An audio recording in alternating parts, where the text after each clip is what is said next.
about this new thing they're all talking about, Father. About this new treatment that gets you out of prison in no time at all. And make sure you never get back in again. I care about the dangers, Father. I just want to be good. I want for the rest of my life to be one act of goodness. The question is whether or not this technique really makes a man good. Goodness comes from within. Goodness is chosen. When a man cannot choose, he ceases to be a man. What have you done to my friends? I've done nothing. This is who they are. Didn't you know that? No, I didn't. Now learn something about yourself. No, I refuse. Jim, try to be open about this. About what? That I've made the wrong choices in my life? That I turned left when I should have turned right? Ladies and gentlemen, our subject is impelled towards the good by, paradoxically, being impelled towards evil. The intention to act violently is accompanied by strong feelings of physical distress. To counter these, the subject has to switch to a diametrically opposed attitude. Any questions? Choice. The boy has no real choice, has he? Self-interest.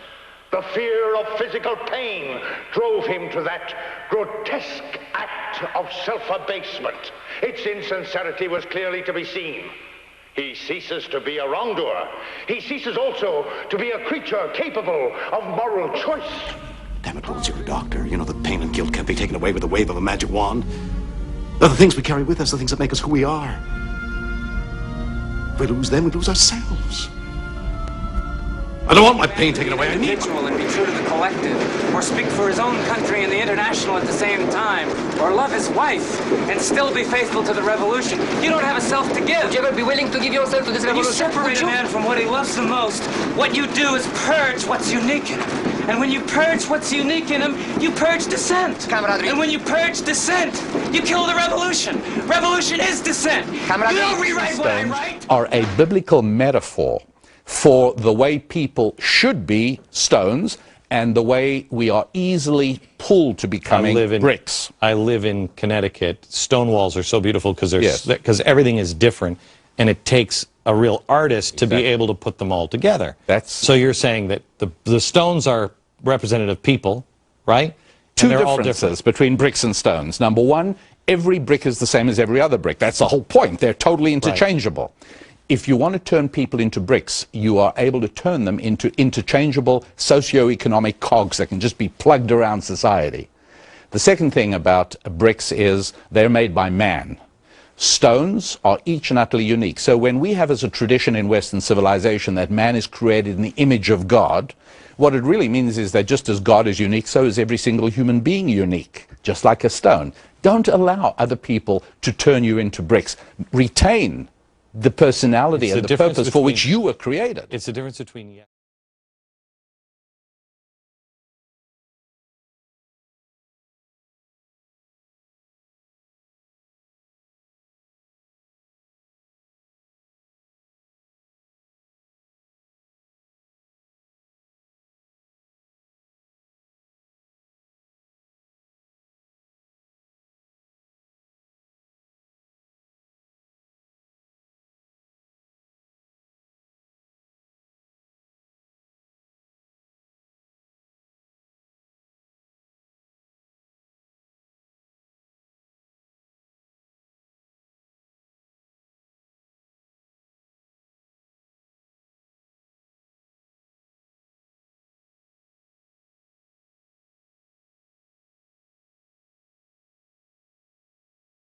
Those people would lose that money anyway.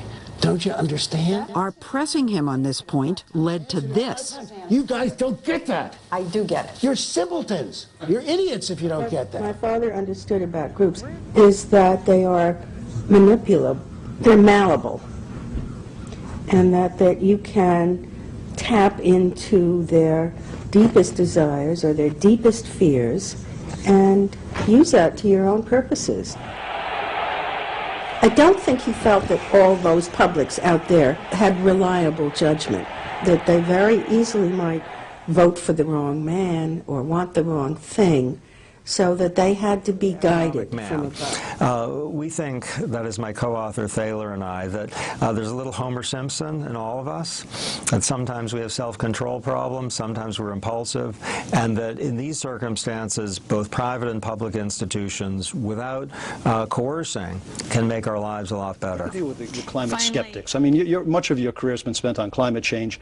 We have leaders in the Republican House now. Ralph Hall, the chairman of the Science Committee, as well as Congressman Issa, others who have questions about climate change.